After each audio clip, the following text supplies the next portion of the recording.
두 기독교인이 사막을 걷다가 모스크 이슬람 사원을 발견을 했습니다. 갈증과 배고픔에 시달리던 그들은 물과 음식을 얻어먹기 위해서 달려갔습니다. 모스크 문을 두드리려는 순간 한 친구가 말합니다. 잠깐, 우리가 기독교인이라는 것을 여기 이슬람 교도들이 안다면 우리가 이교도라고 아무것도 주지 않을지 몰라. 그러니까 이제 내 이름은 지금부터 무하마드로 바꾸겠네. 자네는 뭘로 바꾸겠는가? 크리스티안. 그러자 크리스티안이 말합니다. 나는 음식을 얻어먹기 위해 구차하게 내 이름을 속일 생각이 없네. 그들이 모스크에 들어서자 이슬람 교도 한 사람이 나왔습니다. 형제들이여, 무슨 일로 왔소? 나는 무하마드입니다. 물과 먹을 것을 좀 주십시오. 나는 크리스티안이라고 합니다. 그러면 어서들 들어오셔. 여기 그늘에 앉으십시오. 얼마 후에 그 이슬람 교도가 안에 들어갔다가 음식과 물을 잔뜩 가져오더니 어쩐 일인지 그것들을 크리스티안에게만 건네주는 것이었습니다. 자신을 무하마드라고 소개한 남자가 눈이 휘둥그레져 가지고 물었습니다. 아니, 왜 같은 이슬람 교도에게 안 주고 저 이교도에게만 다 줍니까? 그러자 이슬람 교도가 이렇게 말을 했다고 합니다. 형제요, 지금이 라마단 금식 기간인 줄 몰랐습니까? 그렇게 이야기를 하더랍니다. 오늘로써 로마서 강의 8번째를 맞이하고 있습니다. 특별히 오늘 말씀을 통해서 3가지를 집중적으로 한번 묵상을 해보려고 합니다. 첫 번째로 본성으로 율법을 행하는 사람들에 관한 이야기입니다. 유대인들에게 하나님의 율법이 주어졌다고 하는 것은 단순히 남다른 어떤 종교의 경전을 가졌다라고 하는 것, 그 이상의 의미를 가지고 있습니다. 율법을 갖고 안 갖고 그 율법의 소유 여부는 곧바로 정체성의 문제이자 옳고 그름의 문제이고 삶과 죽음의 문제가 되었습니다. 율법의 소유 여부는 유대인 신분과 이방인 신분을 구분하는 아주 전형적인 방식입니다. 유대인들은 스스로 율법에 속한 자들, 율법 안에 있는 자들, 율법 아래에 있는 자들, 그렇게 생각을 했습니다. 로마 사람들이 인간을 로마인과 야만인으로 그렇게 구분을 했듯이 유대인들은 인간을 유대인과 이방인으로 그렇게 구분할 뿐만 아니라 옳고 그름, 의인과 죄인을 구분하는 기준이었습니다. 그래서 유대인들의 기준에 의하면 이방인들은 율법이 없는 사람, 언약 밖에 있는 사람들, 죄인들, 그렇게 생각을 했습니다. 그리고 그들에게는 구원의 보장이 없다. 누구든지 이방인들이 구원을 얻으려고 하면 유대인 신분을 얻어야 되고, 그리고 개종하고 율법에 따라서 할례를 받아야 된다, 이렇게 생각을 했습니다. 근데 문제는 오늘 사도 바울이 말한 13절의 말씀입니다. 하나님 앞에서는 율법을 듣는 사람이 의로운 사람이 아닙니다. 오직 율법을 실천하는 사람이야라 의롭게 될 것이기 때문입니다. 율법을 가졌다, 율법을 들었다, 이게 중요한 게 아니라 실천하는 사람이 의로운 사람이다라는 이야기입니다. 율법을 반드시 행해야 효력이 발생한다는 말입니다. 근데 실상은 율법을 듣는 것과 실천하는 문제는 엄청난 벽에 부닥칩니다. 간단히 말하면 율법을 삶 속에서 완벽하게 실천한다고 하는 것은 거의 불가능합니다. 물론 논리적으로 율법을 온전하게 실천해서 의롭다 인정받는 것은 가능하지만 이 가능성이 현실 세계에서는 100% 실현될 수가 없습니다. 그러니 율법을 가진 선택받은 백성이라고 자부하는 유대인들의 딜레마가 바로 여기에 있는 것입니다. 율법을 소유한 사람은 율법에 따라 옳고 그름을 심판받는다. 율법은 듣는 것으로 부족하고 온전히 행해야 한다. 그런데 어느 누구도 율법을 온전히 행할 수 없다. 따라서 모든 유대인은 율법에 의해 정죄당한다. 이렇게 사도 바울은 율법 백성임을 자랑하는 유대인들의 딜레마를 지적함으로 인해서 그들이 잘못된 길에 막다른 골목에 있다는 사실을 통렬하게 보여주고 비판합니다. 모든 경건한 자들의 파산 지점이 바로 여기에 있는 겁니다. 모든 고행자들과 수도자들의 금욕생활이 다다르는 막다른 골목이 바로 여기에 있습니다. 오늘날 우리들이 스스로 하나님의 말씀을 즐겨 듣는 것으로 만족한다면 저와 여러분들도 이 막다른 골목에 이르게 될 것입니다. 우리가 세례받고 직분받는 것으로 우리가 천국행 티켓을 거머쥐었다고 자랑한다면 결국 한 곳에서 다시 만나게 될 것입니다. 그리고 그곳에서 스스로 반문하게 될 것입니다. 내가 왜 저 믿지 않는 불신자들과 같은 골목에 서 있지? 이거 뭔가 잘못된 거 아니야? 바울은 이런 유대인들의 착각과 환상을 깨트리는 것에 머무르지 않고 이제 한 걸음 더 나갑니다. 이방인들은 율법이 없으니까 행하는 모든 일이 불의한 것이라고? 천만의 말씀. 율법 없는 이방인도 본성으로 율법의 일을 행하는 경우가 있다네. 다시 말하면 율법을 듣지도 보지도 못한 이방인들이 본성으로 율법의 일을 행할 수 있다라고 지금 바울은 이야기하는 것입니다. 여러분, 우리 주변을 한번 보십시오. 교회 근처에 한 번도 가본 적이 없는데, 아니 신앙생활을 한 번도 해본 적이 없는데 오히려 우리보다도 더 원수를 사랑하는 사람들이 있습니다. 어떤 종교적인 신념도 없는데 선행을 하고 이웃을 뜨겁게 사랑하는 사람들이 있습니다. 그들은 본성으로 율법의 일을 행하는 이들이라는 이야기입니다. 여기서 말하는 본성이라고 하는 말을 오늘 이야기를 바울은 모든 인간에게 주어진 양심으로 그렇게 표현하고 있습니다. 신약 성경에서는 양심이라는 말을 세 가지 개념으로 설명을 합니다. 첫 번째는 소극적인 의미로 자의식이나 자기 성찰적인 지식을 말합니다. 두 번째로는 나쁜 짓을 했다는 깨달음에서 오는 적극적 의미의 심적인 고통을 말합니다. 세 번째로는 도덕적 신념으로서 하나님의 뜻에 맞게 선악간의 판단을 내리는 자율적인 기능, 이 세 가지가 성경에서 말하는 양심의 개념입니다. 근데 오늘 본문 로마서에서 말하는 양심은 이 세 가지 가운데 첫 번째 것을 말하는 것입니다. 오늘 14절입니다. 율법을 가지지 않은 이방 사람이 사람의 본성을 따라 율법이 명하는 바를 행하면 그들은 율법을 가지고 있지 않아도 자기 자신이 자기에게 율법입니다. 예를 들어 모세의 율법을 한 번도 들어보지 못한 이방인이 이웃을 탐한다든지 도둑질한다고 하는 것이 떳떳지 못하다고 하는 것을 깨달아가지고 이 나쁜 행위를 안 할 때 그들은 율법이 없어도 사람의 본성을 따라 그 율법을 실천한 것이나 마찬가지다라고 하는 그런 이야기입니다.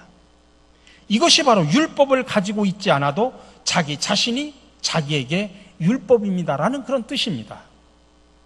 예를 들면 우리나라에 개신교가 전래된 지 한 130년밖에 되지 않습니다. 그렇다면 여러분도 그런 질문을 할 수 있습니다. 그럼 200년 전, 300년 전, 몇천 년 전에 예수의 예자도 모르고 복음의 복자도 모르는 옛날 우리 조상들은 그럼 다 지옥에 갔겠냐? 여러분 어떻게 생각을 하십니까? 그거 억울하지 않느냐? 우리는 그래도 예수라도 알지만 그때 그 사람들은, 옛날 사람들은 예수도 몰랐지 않느냐? 그럼 그 사람들은 다 지옥에 가야 되느냐? 여기에 대한 바울의 답변이 오늘 14절의 말씀입니다. 율법을 가지지 않은 이방 사람이 사람의 본성을 따라 율법이 명하는 바를 행하면 그들은 율법을 가지고 있지 않아도 자기 자신이 자기에게 율법입니다. 그리고서 15절, 16절에서 계속 이야기합니다. 그런 사람은 율법이 요구하는 일이 자기 마음에 적혀 있음을 드러내 보입니다. 그들의 양심도 이 사실을 증언합니다. 그들의 생각들이 서로 고발하기도 하고 변화하기도 합니다. 이런 일은 내가 전하는 복음대로 하나님께서 그리스도를 내세우셔서 사람들이 감추고 있는 비밀들을 심판하실 그날에 드러날 것입니다. 율법이 없는 이방인에게도 하나님은 그들 마음 가운데 율법을 계시해 주셨다는 이야기입니다. 그리고 이방인들에게도 그 마음 가운데 계시된 그 율법, 그 양심이 존재하고 따라서 그들도 하나님의 심판의 대상에서 제외되지는 않는다는 이야기입니다. 물론 양심대로 행하지 않았다면 그들도 심판을 받아야 되겠죠. 이렇게 바울의 논리는 아주 간단합니다. 중요한 것은 율법을 가졌느냐 안 가졌느냐 이게 중요한 게 아니라 중요한 것은 그 가진 법대로 지키고 있느냐 아니냐라고 하는 것입니다. 믿음을 가졌느냐 안 가졌느냐 이게 중요한 게 아니라는 이야기입니다. 우리가 믿음대로 살았느냐 살지 못했느냐 이것이 더 중요하다는 이야기입니다. 하나님 앞에서 율법을 범하지 않은 사람은 하나도 없습니다. 율법으로 따져서 하나라도 어기면 죄인입니다. 이것이 율법의 결론입니다. 그러므로 우리가 율법으로 따져서는 하나님 앞에 살 수 있는 사람은 한 사람도 없습니다. 그러나 우리가 생명을 누리고 새 생명을 누리는 가능성은 오직 살아계신 하나님께서 예수 그리스도 안에서 우리에게 주시는 구원의 선물뿐입니다. 그렇기 때문에 우리는 율법으로 사는 사람이 아니라 그리스도의 사랑으로 사는 사람들임을 믿으시기 바랍니다. 두 번째로 눈먼 사람의 길잡이라는 이야기를 생각을 해봐야 됩니다. 오늘 18절에서 23절의 말씀입니다. 율법의 가르침을 받아서 하나님의 뜻을 알고 가장 선한 일을 분간할 줄 알며 눈먼 사람의 길잡이여 어둠 속에 있는 사람의 빛이라고 생각하며 지식과 진리가 율법에 구차된 모습으로 들어있다고 하면서 스스로 어리석은 사람의 스승이요 어린아이의 교사로 확신한다고 합시다. 그렇다면 그대는 남은 가르치면서도 왜 자기 자신은 가르치지 않습니까? 도둑질을 하지 말라고 설교하면서도 왜 도둑질을 합니까? 간음을 하지 말라고 하면서도 왜 간음을 합니까? 우상을 미워하면서도 왜 신전의 물건을 훔칩니까? 율법을 자랑하면서도 왜 율법을 어겨서 하나님을 욕되게 합니까? 저는 설교를 준비하고 선포할 때마다 늘 고민이 있습니다. 설교자가 내가 설교를 하지만 내가 설교한 대로 내가 살지 못할 때입니다. 그래서 사실 설교는 여러분들을 향한 선포하기에 앞서서 사실은 나 자신에게 하는 것입니다. 왜냐하면 설교자가 설교하는 대로 살지 못하니까 설교자는 자기 자신을 향해서 더욱더 준엄하게 설교를 해야 된다고 믿기 때문입니다. 저는 성경 말씀 가운데 두려운 곳이 두 곳이 있습니다. 하나는 야고보 3장 1절입니다. 나의 형제자매 여러분, 여러분은 선생이 되려고 하는 사람이 많아서는 안 됩니다. 여러분이 아는 대로 가르치는 사람인 우리가 더 큰 심판을 받을 것입니다. 다른 사람을 가르치면서 먼저 자기가 받아야 될 심판을 조목조목 나열해가는 그런 꼴이니 진리의 선생 되기를 두려워하라고 하는 그런 말씀입니다. 또 하나는 로마서 14장 12절입니다. 그러므로 우리는 각각 자기 일을 하나님께 사실대로 아뢰어야 할 것입니다. 제가 사람들 앞에서는 그렇게 그럴듯하게 말하고 그럴듯하게 행동할 수 있지만은 그 말과 숨은 동기를 하나님 앞에서 다 아뢰어야 할 때가 온다는 것입니다. 그때가 오면 얼마나 부끄럽고 수치스럽겠습니까? 결국 남의 선생이 되어서 가르친다고 할 때 먼저 심판을 받는다고 하는 것, 또 하나님 앞에 섰을 때 우리의 지나온 모든 것을 아뢰어야 한다는 것, 이 두 말씀 속에서 진리의 선생 되기를 좋아하고 남 앞에서 떠들기를 좋아하는 사람들은 두려운 마음이 절로 생길 수밖에 없는 것입니다. 오늘 23절의 말씀입니다. 율법을 자랑하면서도 왜 율법을 어겨서 하나님을 욕되게 합니까? 이것은 그 옛날 못된 유대인들에게만 주는 말씀이 아니라 오늘을 살아가고 있는 저와 여러분들에게 주시는 말씀으로 들어야 됩니다. 그래서 바울은 오늘 저와 여러분들에게 심각한 질문을 하는 것입니다. 여러분 그 질문을 들으시고 여러분들은 어떻게 답변을 하시겠습니까? 네가 스스로 기독교인이라고, 교회 목사라고, 장로라고, 권사, 집사라고 불려지면서 특권과 긍지와 구원을 자랑하고 있는 것은 아니냐? 복음을 율법으로 탈바꿈시켜서 그것에 의지하고 안주하고 있는 것은 아니냐? 기독교인이라는 네가 하나님의 뜻을 정녕 알고 있느냐? 성경을 잘 알고 진리를 잘 알고 있느냐? 그런 의미입니다. 유대인들이 성경을 몇십 개 율법으로 압축할 수 있다고 생각했듯이 많은 오늘날 기독교인들은 성경을 무슨 공식처럼 척척 풀어서 제멋대로 해석하는데 너무나 익숙합니다. 하나님의 뜻을 알고 진리의 비밀을 통달했다고 이렇게 나발을 불면서 법석을 떠는 사람들이 있습니다. 정작 하나님의 뜻대로는 살지 못하면서 하나님의 뜻을 안다고 주장하는 것은 내가 그만큼 어리석다라고 하는 그런 말입니다. 또 오늘 예수님의 말씀처럼 소경을 인도해서야 되겠느냐라고 하는 그런 경고의 말씀이나 마찬가지입니다. 여러분, 이런 바울의 질문에 여러분들은 뭐라고 답변을 하시겠습니까? 마지막 우리가 생각할 수 있는 것은 마음의 할례를 생각해 봐야 됩니다. 사람마다 다양한 표식들이 있죠. 예를 들면 결혼한 사람들은 결혼 반지를 끼고 있습니다. 그러면 저 사람은 결혼한 사람이구나. 요즘 말로 하면 품절남, 품절녀라고 말할 수 있죠. 근데 초대교인들은 예수 믿는다고 하는 것을 자유롭게 표현할 수 없어서 물고기 그림을 통해서 기독교인인지 아닌지 상대방을 은밀하게 떠봤습니다. 말로 내가 기독교인이라고 하는 것을 표시했다가 엄청난 박해를 당하기 때문에 그런 물고기 그림을 표시를 사용했습니다. 코바디스 도민의 주여 어디로 가시나이까라고 하는 그 영화의 한 장면 중에 잡혀온 공주가 땅에다가 물고기 그림을 그리고 있는데 옆에 장군이 서 있는데 장군은 그게 뭔지를 못 알아보는 그런 장면이 나옵니다. 물고기를 헬라어로 익수스라고 표현합니다. 근데 이 익수스의 철자 하나하나를 풀어보면 하나의 문장이 됩니다. 첫 번째는 예수, 두 번째는 그리스도, 세 번째는 하나님, 네 번째는 아들, 마지막 철자가 구세주라는 뜻입니다. 이것을 연결하면 예수 그리스도는 하나님의 아들 구세주라는 뜻입니다. 한동안 우리나라에도 자동차 뒷구멍무늬에다가 이 물고기 표시를 붙이고 다니는 걸 많이 봤습니다. 아마 여러분들 가운데도 물고기 표시를 붙이고 다녔는지 모르겠습니다만은 나는 기독교인이라는 그런 뜻이겠죠. 근데 가끔 그걸 붙이고 아주 난폭한 운전을 하는 사람을 보면서 저런 사람은 차라리 붙이고 다니지 않는 게 낫겠다 그런 생각이 들 때도 있었습니다.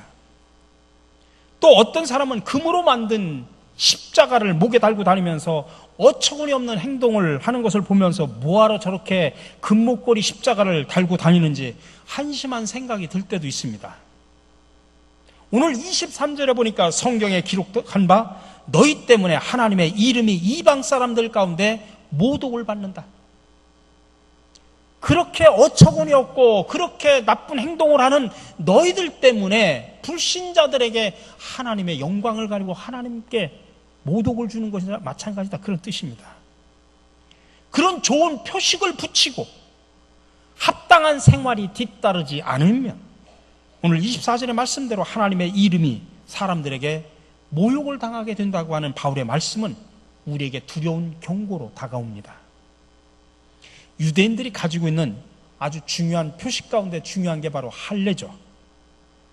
창세기 17장 9절에서 14절에 보면 할례에 관한 이야기가 나옵니다. 하나님이 또 아브라함에게 말씀하셨다. 너희 가운데서 남자는 모두 할례를 받아야 한다. 이것은 너와 네 뒤에 오는 너의 자손과 세우는 나의 언약, 곧 너희가 모두 지켜야 할 언약이다. 할례를 받지 않는 남자, 곧 포피를 베지 않는 남자는 나의 언약을 깨트린 자이니 그는 나의 백성에게서 끊어진다. 글로 쓴 언약이 아니라 육신의 살에 새기는 언약이 바로 할례입니다. 할례는 언약의 백성이 된 유대인들이 지니는 가장 큰 특징이고 이방인과 유대인을 구분하는 표시고 언약 백성으로서 자존감을 나타내는 그런 근거입니다. 근데 시간이 지나면서 할례는 그 언약의 징표라는 근본적인 의미가 퇴색이 되고 유대인들의 어떤 특권적인 신분과 우월 의식을 나타내는 표시로 세속화되어 갑니다. 유대인들이 마카비 전쟁이 일어났을 때 다른 사람들을 포로로 잡아다가 모든 남자들에게 할례를 받게 해서 유대인으로 삼았다고 하는 그런 기록도 있습니다. 그런 걸 보면 할례라고 하는 것이 처음에 가졌던 종교적인 뜻을 떠나서 민족적인 표시로 전락하고 만 것을 볼 수 있죠. 또 반대의 경우도 있습니다. 우리가 너무나 잘 알고 있는 독일의 나치 시대에 유대인들에게는 모두 다윗의 별을 붙이게 해서 유대인을 구별했습니다. 나중에는 살 속에 숫자를 새겨서 유대인을 표시합니다. 그래도 유대인인지 아닌지 모를 경우에는 남자들의 옷을 벗겨가지고 할례를 했는지 안 했는지를 보고 잡아간 것입니다. 그러므로 참 아이러니컬하게 유대인들은 할례 때문에 하나님의 백성이 되는 영광을 차지하기도 했지만 또 할례 때문에 민족적인 순환을 당하기도 했습니다. 근데 오늘 바울은 바로 그런 유대인들을 향해서 너희가 할례를 받아 유대인이라고 자랑할지라도 율법을 지켜야만 효력이 있지, 율법을 지키지 않으면 무할례자나 다를 것이 없다고 충격적인 선언을 합니다. 예를 들면 어떤 사람이 보석을 구입을 해가지고 상자 안에다 집어넣고 거기다 딱 인을 쳐서 봉했습니다. 근데 만일 그 상자 안에 보석이 있다고 하면 그 인은 효력이 있지만 그 상자 안에 보석이 없다면 그 인은 효력을 잃어버리는 것입니다. 마찬가지로 순종하는 마음으로 율법을 행할 때 할례가 효력이 있는 것이지 그렇지 않다면 할례는 아무 쓸모가 없게 되는 것입니다. 그런데 바울은 여기서 멈추지 않고 율법을 어긴 할례 받은 유대인은 할례 받지 않은 이방인과 다를 것이 없고 하나님의 정의로운 심판은 그런 행위에 따라 유대인, 이방인 구분하지 않고 공정하게 심판할 것이다라고 그렇게 선언합니다. 지금 바울의 논리가 얼마나 치밀한지 모릅니다. 처음에는 유대인들은 유대인이냐 이방인이냐라고 구별을 해가지고 구원을 생각했지만 그러나 그것은 나중에 이제 율법과 양심으로 좁혀놓고 이제는 할례와 행위로 좁혀놓더니 이제 28절, 29절에 가서는 그 정점으로 이젠 마음의 할례를 하라고 말하고 있습니다. 28절, 29절입니다. 겉모양으로 유대 사람이라고 해서 유대 사람이 아니요, 겉모양으로 살갗에 할례를 받았다고 해서 할례가 아닙니다. 오히려 속사람으로 유대 사람인 네가 유대 사람이며 율법의 조문을 따라서 받는 할례가 아니라 성령으로 마음에 받는 할례가 참 할례입니다. 이런 사람은 사람에게서가 아니라 하나님에게서 칭찬을 받습니다. 이 말씀은 유대인들에게는 충격적인 선언입니다. 그리고 오늘날 살아가고 있는 우리 기독교인들에게도 충격적인 선언입니다. 할례를 받았다고 하지만은 율법의 행동에 따르지 않는 그 할례는 무할례와 똑같다. 이 말씀은 오늘 우리에게는 행동이 따르지 않는 믿음은 아무리 교회를 열심히 다녀도 예수를 믿는다고 해도 그거는 비신앙과 똑같다. 그 말이나 마찬가지입니다. 여러분, 한국 교인들은 술, 담배 안 하는 것으로 교인이 된 표시를 자랑 삼아 이야기합니다. 물론 술, 담배를 절제하는 것은 건강한 삶을 위해서는 유익합니다. 그러나 술, 담배 안 하는 것으로 교인 된 표시를 자랑 삼아 할 수 있겠느냐 생각하면 정말 기독교인의 표시치고는 참으로 보잘것없는 표시입니다. 우리의 표시가 그 정도밖에 되지 않느냐 이 말씀입니다. 기독교인의 표시는 그 마음속에 예수 그리스도가 각인이 되어 있어야 됩니다. 그리고 그 마음의 각인이 외적인 생활로 표현이 되어야 됩니다. 지난 한 주간 동안 우리가 성령 강림절기를 맞이해서 특별 새벽기도를 하면서 성령의 9가지 열매에 관해서 이야기를 했습니다. 여러분, 예수님의 말씀대로 사람의 입으로 들어가는 것이 사람을 더럽게 하는 것이 아니라 사람의 마음으로부터 나오는 것이 더럽게 한다는 사실을 아셔야 됩니다. 왜냐하면 우리 마음속에는 더러움과 추악함이 가득 차 있기 때문에 그렇습니다. 겉으로는 신실한 교인의 표시, 술, 담배 안 하고 십자가, 금목걸이를 하고 다니지만은 마음이 정작 그렇지 않기 때문에, 마음속에는 예수가 없기 때문에 우리 입에서 나오는 것, 행동에서 나오는 것들이 악하고 추한 것입니다. 여러분, 사람마다 자신을 알리는 표시가 있어야 됩니다. 결혼한 사람은 결혼 반지를 끼고 다니면서 내가 누구에게 속해 있는가를 외적으로 표시할 뿐만 아니라 그대로 지켜야 합니다. 마찬가지로 교회에서 목사가 되고 장로가 되고 권사, 집사, 교인이 되었으면 그 믿음의 표시가 분명히 찍혀서 우리를 정확하게 나타내야 됩니다. 믿음의 표시를 심장 한복판에 찍어서 지울래야 지울 수 없고 뺏을래야 빼앗을 수 없는 그런 하나님의 표가 우리 마음속에 있어야 됩니다. 여러분, 내가 목사, 장로, 권사, 집사라는 이름을 가지고 살았기 때문에 우리가 하나님 앞에 설 수 있다고 여러분 생각하십니까? 여러분, 그런 껍데기 가지고는 하나님 앞에 설 수가 없습니다. 그러니 여러분, 이 시간 한번 조용히 묵상을 해보시기 바랍니다. 나는 어디에다가 기독교인된 그 표시를 하고 있는가? 외적인 껍데기만 자랑하지는 않았는지, 아니면 열매를 통해서 이웃들에게 그리스도인으로서 아름다운 열매를 보여주었는지. 우리 사랑하는 성도 여러분, 이제부터 우리는 할례라는 그런 육신의 껍데기, 아니 목사, 장로, 권사, 집사, 그리고 교인이라고 하는 그런 외적인 껍데기가 아니라 마음의 할례를 통해 아름다운 열매를 맺어 세상에서 하나님의 맛과 빛깔을 드러내시기를 바랍니다. 마지막 13절의 말씀을 깊이 묵상하시기 바랍니다. 하나님 앞에서는 율법을 듣는 사람이 의로운 사람이 아닙니다. 오직 율법을 실천하는 사람이라야 의롭게 될 것이기 때문입니다. 함께 기도하겠습니다. 거룩하신 하나님, 저희들을 긍휼히 여기사 육신의 할례를 자랑하지 말고 마음의 할례를 받게 하옵소서. 형식적인 신앙의 표시를 깨고 하나님이 원하시는 생명의 표시로 우리의 삶을 가득 채우게 하여 주시옵소서.